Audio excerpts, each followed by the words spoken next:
গত 5 মার্চ 2022 ইংরেজি তারিখে একজন নির্মল দেবনাথ বিশ্রামবাজার থানায় একটি অভিযোগ করেন, যার একটি টাকার ব্যাগ ছিনতাই হয়ে যায়। সেই অভিযোগ মূলে একটি মামলা নথিভুক্ত হয়, যার নাম্বার 13/2022।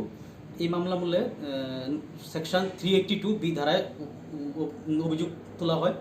সেই মূলে পুলিশ গতকালকে একজন পরিমল দেববর্মাকে গ্রেপ্তার করে আজকে মাননীয় আদালতে প্রেরণ করেন এবং সাথে 5 দিনের পুলিশ রিমান্ড এবং ভারতীয় দণ্ডবিধির 120B ধারা মামলা সাথে যুক্ত করার জন্য আবেদন জানায়।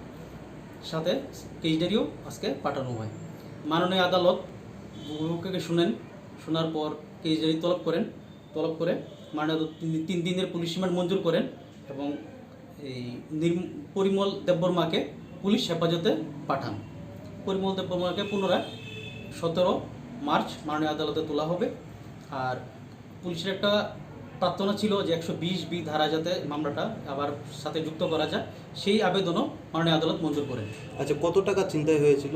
এটা অভিযোগ ছিল 17 লক্ষ টাকা ছিনতাই হয়েছে, সাথে 2টি ATM কার্ড, একটি স্বর্ণের চেন নাকি ব্যাগে ছিল, সেই অভিযোগ ছিল।